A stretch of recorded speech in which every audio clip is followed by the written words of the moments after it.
What is going on, guys? Welcome back to another video. So now that we're only like a month and a half away from the start of the 2024-2025 season, I thought that it's time to maybe make some predictions about next season. So I thought it'd be fun to go through every single team and predict who their leading scorer will be and how many points they're going to get. We're going to start with 32nd and work our way up. The lowest to the highest. At the end, you can probably guess who the highest is. But without further ado, let's dive into it. Up first and 32nd for the San Jose Sharks, I am going to go with Tyler Toffoli. I have him at 64 points. He's been around 65-ish point pace the last 4 years when he went from Montreal to Calgary to New Jersey to Winnipeg.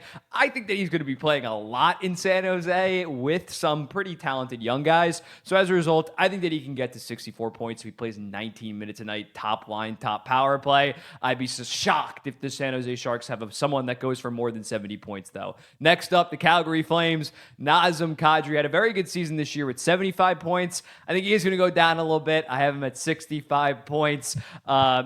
Similarly to Toffoli, he's going to be playing a lot on a pretty shit team. Unless like Jonathan Huberdeau really awakes, I don't think anybody's really going to go for 70 points on this Calgary Flames team, considering how much they did sell, and they're probably only going to sell more unless Andrei Kuzmenko turns into a 39-goal scorer yet again. I think Nazem Kadri is going to fall off a decent amount. Seattle Kraken, Jared McCann seems like a safe bet to lead them in scoring. He has the last 2 seasons, 62 points this season, 70 points when he had 40 goals and 30 assists when they made the playoffs in 2023. I have him splitting the difference at 66 points. I could see a season for McCann where he has 32 goals, 34 assists, and 66 points. He's really developed into a pretty damn elite first liner ever since getting to Seattle, so shout out to him. Columbus Blue Jackets, I think Johnny Gaudreau bounces back, not going to be worth $9.75 million, but I think after a season where he only had 60 points, his debut season he had 74 points, I think he gets back into the 70s. I'm going to have him at 71 points. I think Adam Fantilli takes another step and honestly probably assumes that first line center position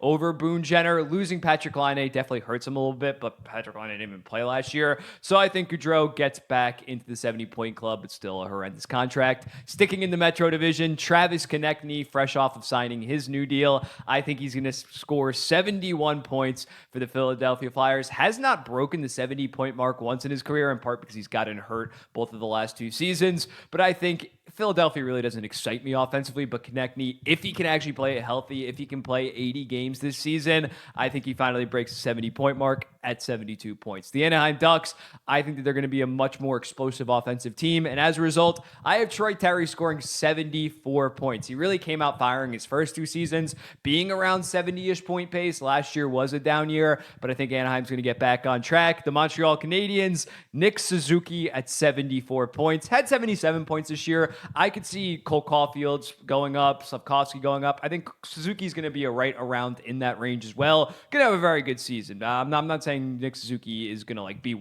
significantly worse this season, but I don't know if he's going to take that next step into 80, 85 points. So right now, I am going to go at 74 points. The Washington Capitals, Dylan Strome, I also have at 74 points. He had 67 this year after having 65 the previous year. I think he is going to take that next step, considering Washington did make some massive upgrades. I think Ovechkin's going to be more consistent this season. He probably hits the 70-point mark as well. So I have Dylan Strome at 74 points. Vegas Golden Knights, Jack Eichel, 77 points. If you told me Jack Eichel was playing 82 games, I'd say he scores probably 90. But knowing the Vegas Golden Knights and Jack Eichel with the injury history, maybe he'll go on LTIR this year, I cannot say that he's going to play north of 72 games next season. So 77 seems about fair. The LA Kings, you could make an argument for 4 different guys. You could say Kopitar is going to score 75 points. Kempe is going to score 75 points. Byfield is going to break out and score 75 points. But I am going to go with Kevin Fiala at 78 points. He was around point per game for multiple seasons. Last year was a little bit of a dip, but I think he's going to bounce back and get 78 points. Robert Thomas had 86 points last year, but I don't think the Blues are going to be as good this season, so I'm only going to go with 79. He's still a great player, don't get me wrong, just not that high on St. Louis. Winnipeg Jets, if Kyle Connor's healthy, I could see 84, 85, but I'm going to play it a little bit safe and go with 80. Next up, Dylan Larkin has been around a point per game, so I think I'm going to go yet again around that mark with 81 points. We got Clayton Keller, 84 points. He's been right around in that range the last couple of seasons, and Utah's only going to be better this season. He's going to have far more offense to work with from the blue line for Clayton Keller. He's going to be able to get some more stretch passes to break out. So as a result, I have him at 84 points. Also at 84 points, I got Sebastian Aho. He did have 89 points in 78 games last year, but I think Carolina's going to come down just a little bit, and as a result, only 84 points for him. Philip Forsberg, 94 points last year. I have him coming down to 86 points.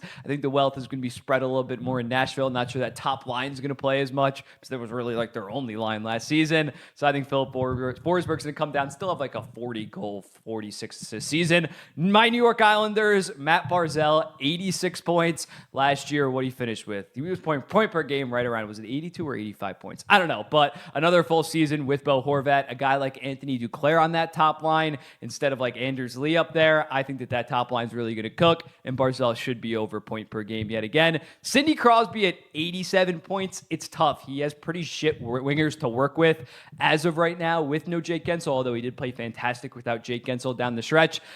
I'm going to go with 87, but it wouldn't shock me if he goes for 95 plus. Tage Thompson, I think, bounces back in a big way after having 57 points in 71 games last year. I have him at 88 points. Connor Bedard, 91 points. I think Chicago signed no stars by any means, but the fact he's going to have guys like Teravainen, like Bertuzzi, Taylor Hall is going to finally be healthy, hopefully next season, on top of them really revamping that defense core. Guys like Korchinski taking another step. Maybe Lucas Reichel finally bounces back and turns into something. So as a result, I think Connor Bedard is going to go north of the 90-point mark. I mean, last year, what he had?